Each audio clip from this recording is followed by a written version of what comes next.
Happy Wednesday. It is officially, boom.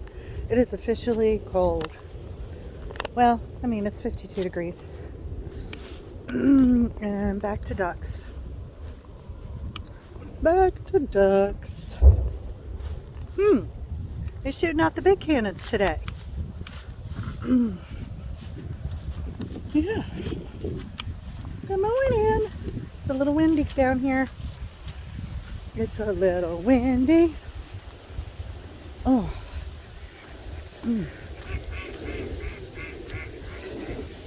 Good morning.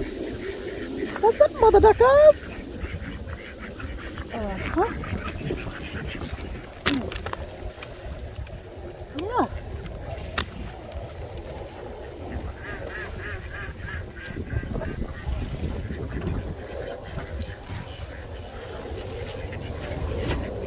There you go, guys.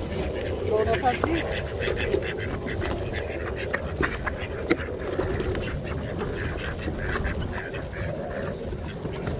My gloves, it's so cold out here. Ooh. I think it's like 52, but it's really cold down here in the water. I think I'm just jumping up in formation.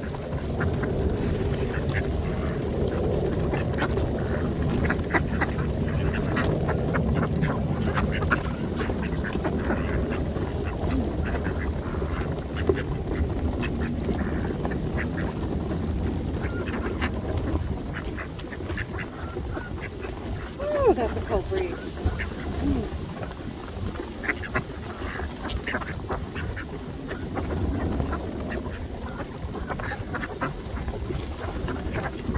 Hello.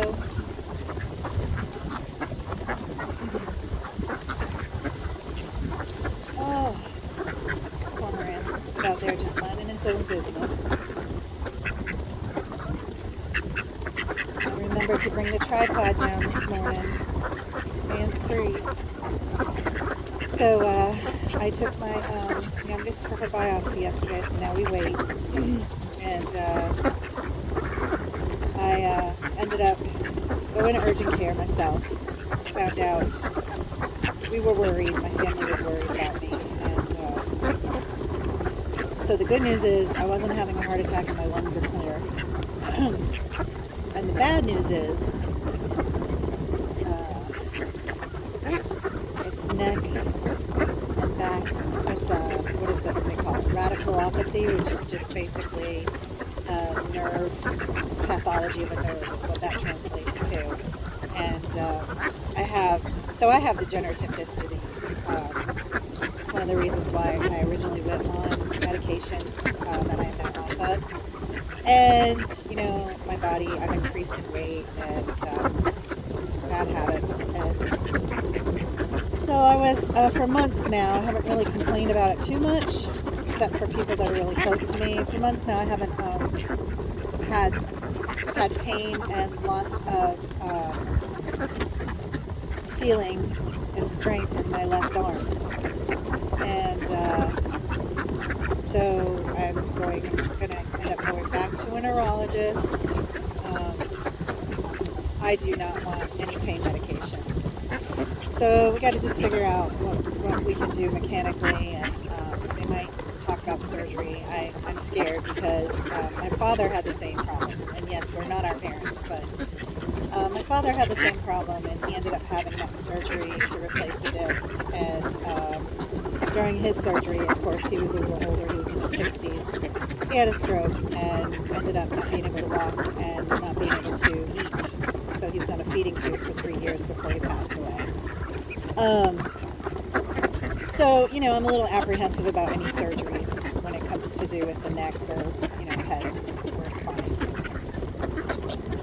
So my only issue is that the pain and the numbness and tingling and everything in my left hand and the lack of strength is really affecting my daily life. So I just have to wait for them to give me a call. I've been to so many different doctors here that I just don't know if I'm going to find the right one. And it's stressful. But, you know, carry on, right?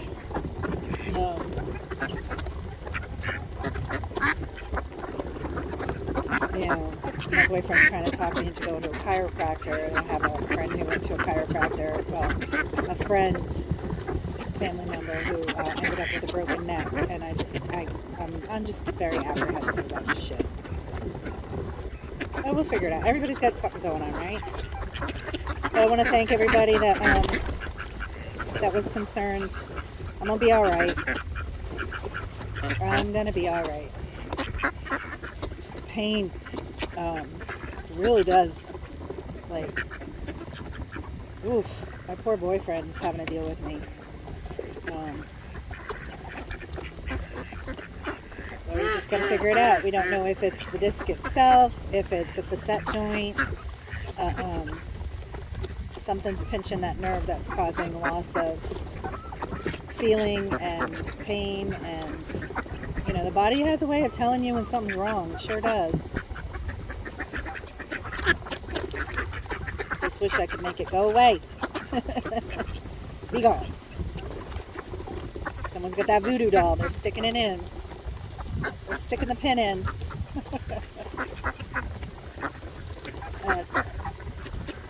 So a friend of mine that I used to work with at the school years ago, he gave me he was my secret Santa. And he gave me a whole bunch of presents. Like every day you'd find something in your mailbox at work. And he was my secret Santa, and he gave me, you know, you find out at the very end of Christmas who your secret Santa is. And he gave me a voodoo doll from New Orleans, the original. And the voodoo doll comes with, it's a wooden doll with like cushion and like a cloth around it. And it comes with 2 pins. It comes with a white pin and a black pin. And it was a joke.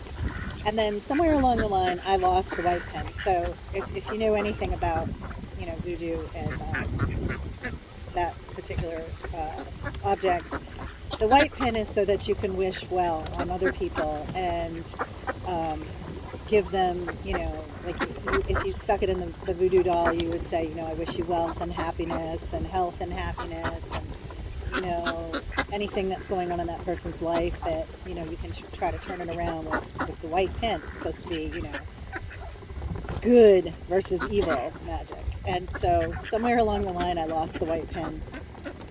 And I can honestly say that I never used the black pin. I have no idea where the voodoo doll is now. When I moved out of my house, 5 years ago, things got lost. So I don't know where it is. It might be in someone else's hands. And all that's in it is the black pin, which is you would wish harm on someone with the black pin. I can't conceive of it. But that's just me. People have enough going on in life as it is. You don't need to wish ill will and harm on them. So yeah, I'm just not, that's not me. That's not my style, man. Anyway, I was joking about getting another one. I found one online the other day that is cute. It actually has like, it's a stuffed voodoo doll, and it has things like halitosis and, you know, twist your ankle and stuff like that. You know, like, I'm like, jeez, I swear to God someone's got one of those with me, because I don't have halitosis that I know of. I think my boyfriend would tell me.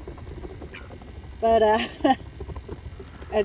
can't even conceive of that. Like, why wish that stuff on people? Life is hard enough, right? So yeah. Anyway, I'm having a day. Can't wait, actually. I'm apprehensive, but I can't wait to see the doc. They'll do another MRI to figure out what exactly is happening in my neck. It's my neck. And they'll do an MRI to figure it out, whether it's, you know, like I said, swelling, pinched nerve. For my dad, when this started happening to him, he lost the ability to walk.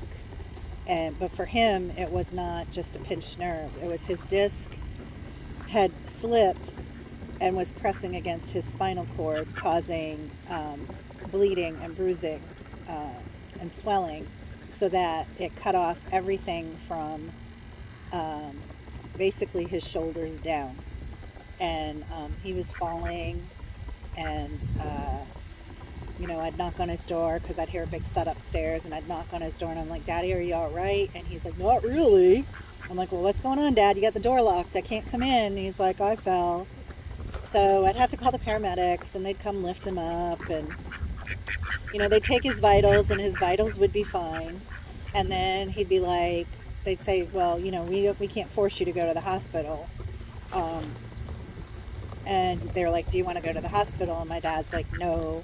So then, 2 hours later, he'd fall again. And at the time, my ex was overseas on a trip, and it was just me and my girls. And I'm having to take care of my dad, who weighed, he was heavy like I am.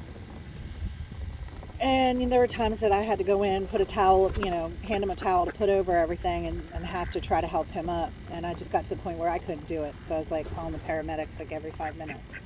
And the same thing would happen. It was like the same thing over and over again. Do you want to go to the hospital? Your vitals are good. Do you want to go to the hospital? He's like, no. They only take you like if your vitals, if they can't stabilize you, right? They can't take you against your will, and he didn't want to go. So the final straw was when we were on our way to go get an MRI for him for his not lumbar. It was like the midsection of the back. It was a trapezoid or whatever. When it turned out to be his cervical vertebrae, that was the problem. But I went to go get him go get him for his appointment, to take him to his appointment. And the scary thing is he was still driving at the time too, having a hard time with things. And so I went to go get him for his appointment, and he couldn't get up from his computer chair. And so I was like, okay, well, let's roll you over to the doorway, and I'll help you. And so I'm trying to help him, and then he couldn't move. He couldn't get down to the stairs. And I was like, well, sit down. We'll scoot you down. And when he went to sit down, he fell back and hit his head. And then I was like, oh, crap, So got him scooting down the stairs, got him to the stair landing, and couldn't get him up. And at that point, I was like, that's it. We're going to the hospital. So we got him to the hospital. I got him to the hospital, that's where they did the MRI of his cervical vertebrae, and a neurologist came in and told me, yeah,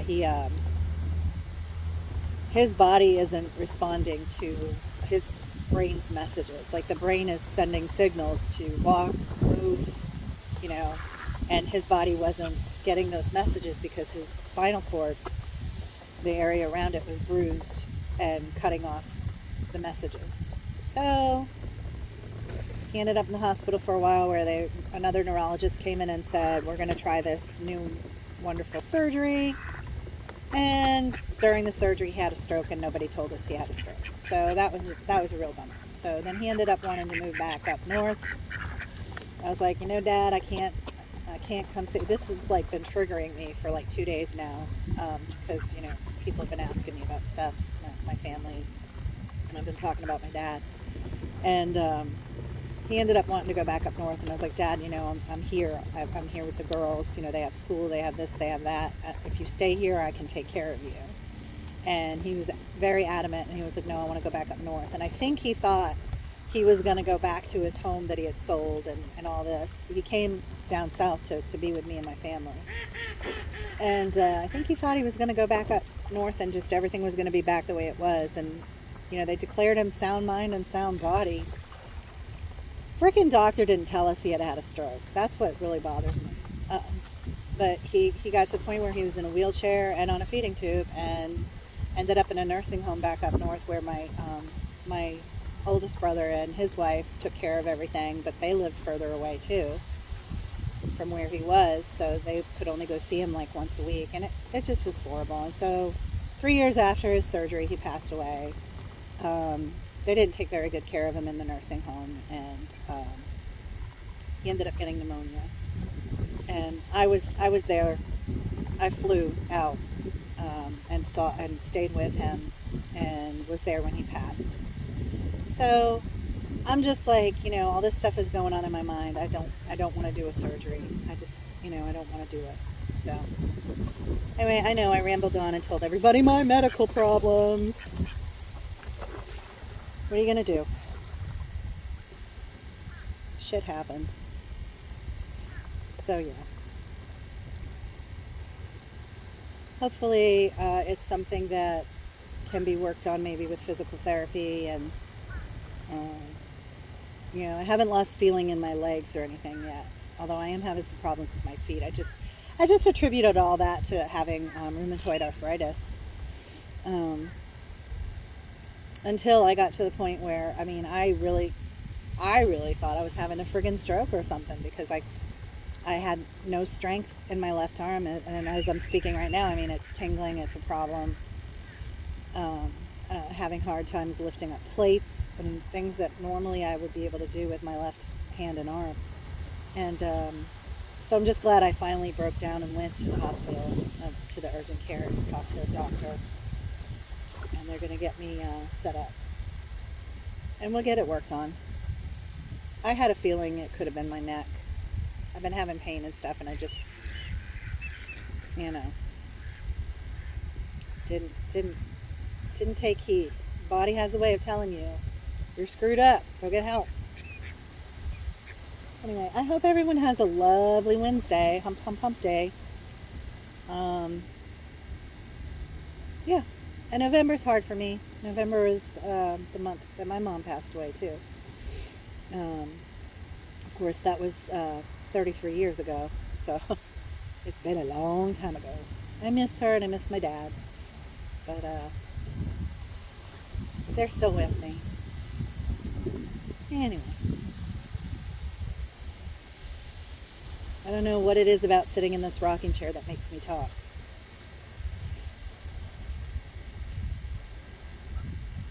Look at all these beautiful ducks. I'm not used to you guys being here. It's awfully cold. Yeah. Hello, sir. Get what you can that's left. All right, long boring video of my sad story. It's all good. I'm still blessed.